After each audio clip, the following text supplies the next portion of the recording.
Today on Yes Your Kitchen, I am going to give you a fabulous alternative to your Thanksgiving turkey and address a dish that you've been asking me to do for quite some time. You're going to love it. Let's get started.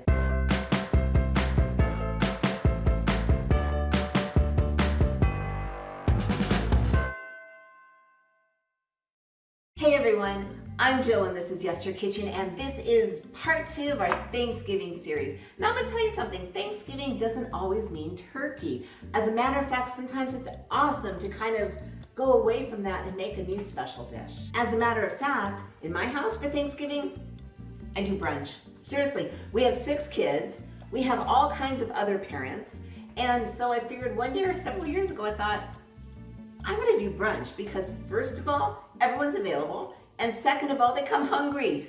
So I don't do the normal Thanksgiving dinner, I do an amazing brunch every year. So I have been getting requests since I started this channel for beef stroganoff. And I think it would be a fabulous dinner for Thanksgiving, and if not, it's a fabulous dinner any time of the year. So number 1 question, yes, it is a Russian dish. Number 2, I will answer everything else, but we're gonna get this dish started first. So here I have a sirloin steak that I have cut into strips, just like that. And to that, I have a tablespoon of flour and I have a half a teaspoon of salt. And I'm just gonna mix those two together really quickly and then pour them over the meat. And then all you just wanna do is just kind of mix them around so all your beef can get covered in your flour. Just like that, just like maybe 1 or 2 seconds of mixing. And then I've got a pot, don't have a pot, I have a very large saucepan, just like this, that I have on about a medium heat. So I have 2 tablespoons of butter that I'm gonna put in there and just let it start melting. Okay, so while this is melting, beef stroganoff. So back in the late 1700s, there was a family named Stroganoff with a V. And the leader of the family was Count Pavel Alexandrovich Stroganoff. Whew, I think I got that right. There he is. And you know what? He was kind of a hottie for the day.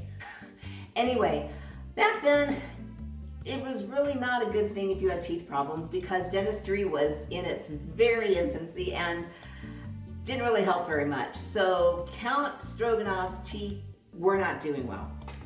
Back in Russia during that time, Russia was just in love with French culture, French food, just pretty much anything French. It was just the rage. So the Stroganoff family was very affluent.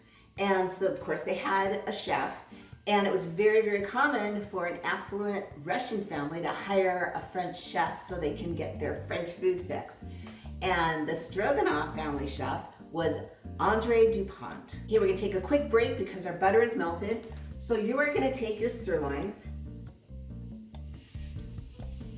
and you're just gonna get it all over this pot, and maybe it's gonna take about a good 4 or 5 minutes, but you wanna separate out all this and you wanna make sure that all your pieces are individually browned.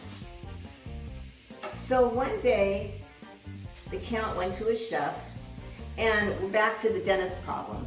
So he went to his chef and he really needed to find a dish that he could eat that were pieces of meat that were in small pieces that were extraordinarily tender. Get where we're going with this? And of course, sour cream was just a very, very common ingredient in Russian food. So spin this around so I can hold the handle, because we definitely want to keep this going while we talk. So the story goes that Chef Dupont created beef stroganoff, called it beef stroganoff, not stroganoff, and because it was very, very common for chefs to name dishes they created after their employer. So beef stroganoff was born, and it kind of went through Russia really quickly because it's delicious. The Russian immigrants brought beef stroganoff to America with them. There was actually 2 major waves of Russian immigrants, and it was really the second wave that brought the recipe. So it came to America, but it really didn't take off. Okay, so you want to just keep your meat moving, and you just like this, you want to just make sure that all your pieces are browned on all sides. So the next thing we're going to do is I have about a half, somewhere between there, of sliced mushrooms. I like creminis, which is kind of like a baby portobello. You can absolutely use whatever mushroom you love. To that, I have a half a cup of chopped onion. And that's gonna go in there. Whoop. And then I've got about 2 or 3 cloves of garlic minced. If they're tiny cloves, use about 4.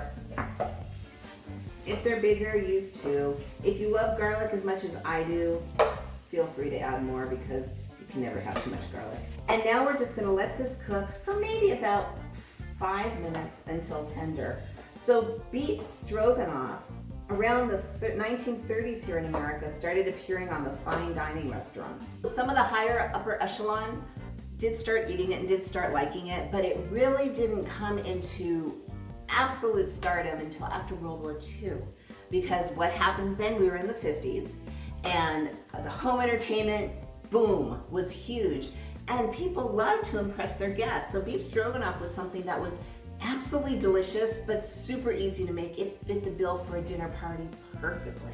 So it's been about 5 minutes and our onions are starting to get translucent, our mushrooms are starting to release their moisture.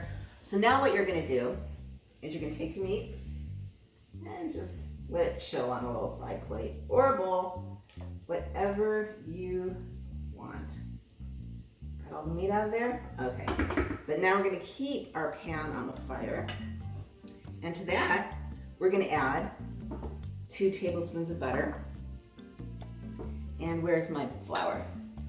3 tablespoons of flour. We're gonna let this melt first. Then we're gonna kind of do a little roux thing. Okay, our butter is melted, so now we're gonna just kind of sprinkle our flour all around the pan. And this is best done with a whisk. And we are making a roux, except we're not gonna cook it that long. There's many, many stages of a roux. We're just gonna go until just a couple minutes until the raw flour taste cooks out. Okay, and to this, we are gonna add 1 1/4 cups of beef broth or stock, whichever you prefer. I happen to prefer stock. It just has much richer flavor than broth, but use what you have. Sorry for the little scraping noise, but I need to use a whisk for this. Okay, now that that's incorporated, we can go back to our non-whisk. Okay, and to this, we are gonna add a tablespoon of tomato paste. What I'm gonna show you right now is a Jill add. It is not part of that recipe, but I think it really makes the dish. So this is, I rarely do that. So to this, I'm gonna add a tablespoon of Worcestershire and a tablespoon of Dijon mustard. And now we're just gonna go ahead and cook it until everyone is mixed together and happy and our mixture is thick. Okay, and now it's thick. Oh, and before I forget, what happened to stroganoff and how did it become stroganoff? It was somewhere between the 1930s and 1940s here in America that was changed to stroganoff. It's just easier to say. That was the best answer I could find, and it makes a lot of sense to me. Okay, so now here is our sauce.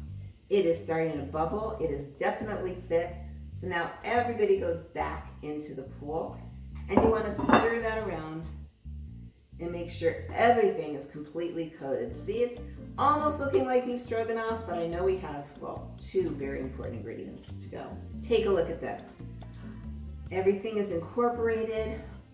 Our meat, our mushrooms, our onions, everything is back to warm. So now what we're gonna do is we are gonna add in 2 tablespoons of sherry. And of course, the Russian magic ingredient, 1 cup of sour cream.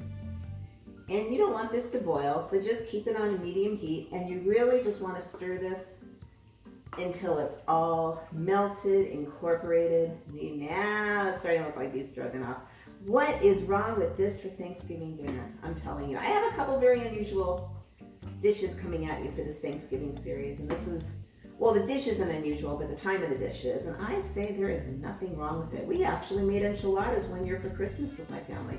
So it's really, make what you like. You don't want to, forget the traditions, but there's nothing wrong with adding a little something every now and then. So it's very traditional to serve your beef stroganoff with buttered noodles, which is what I'm going to do here.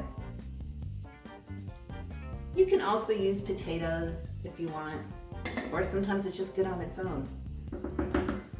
And we take our stroganoff.